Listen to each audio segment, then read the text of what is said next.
एक जादूगरनी थी। उसके घर के सामने एक बड़ा सा बाग था। बाग में बहुत सारे फूल लगे हुए थे।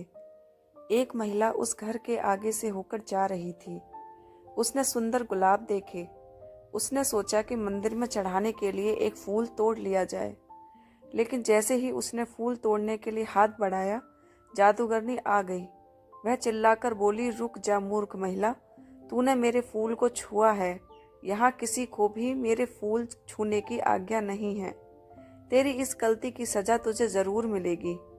मैं तुझे भी गुलाब का फूल बनाती हूँ। यह कहकर जादूगरनी ने इशारा किया। वह महिला घबराकर रोने लगी। वह बोली, मुझे माफ कर दो, मुझसे बहुत बड़ी भूल हो गई। मेरे ऊपर दया करो, मुझे फूल मत बनाओ। उसका रोना सुनकर जादूगरनी ने कहा, मैंने एक बार जो कह दिया वह तो होकर ही रहेगा। मैं इतना कर सकती हूँ कि तेरी सजा थोड़ी कम हो जाए। आज पूरे दिन तू इस क्यारी में रहेगी और रात होने पर ही अपने घर जा सकेगी।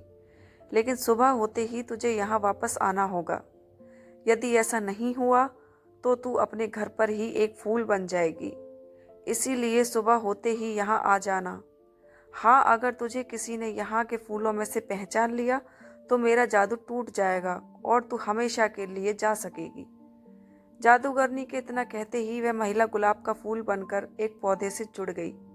रात होते ही वह वापस अपने रूप में आ गई। दिन भर धूप में रहने से बेचारी परेशान थी। वह देर रात अपने घर पहुंची। घर पर सब परेशान थे। उसने पूरी कहानी अपने बेटे को सुनाई।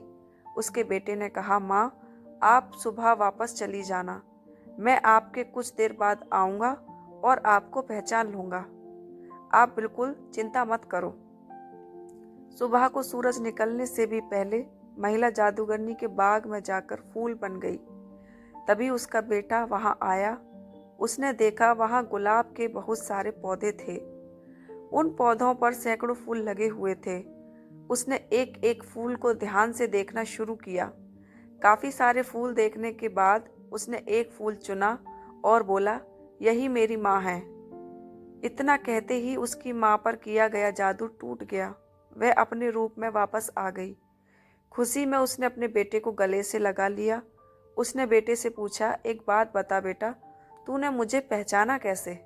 बेटे ने कहा, सीधी बात है माँ, जितने भी फूल रात भर यहाँ रहे उन सभी पर ओस की बूंदें थीं। लेकिन आप तो रात को घर पर थी, इसीलिए आप बिल्कुल सूखी हुई थीं। मैंने आपको आसानी से पहचान लिया। अपने बेटे की बुद्धिमानी देखकर माँ को बहुत खुशी हुई। जादूगरनी ने जब माँ और बेटे का प्यार देखा तो उसको इतना अच्छा लगा कि उसने सबको परेशान करना छोड़ दिया। अब वह दुष्ट जादूगरनी नहीं थी, बल्कि एक अच्छी और नेक जादूगरनी बन गई थी।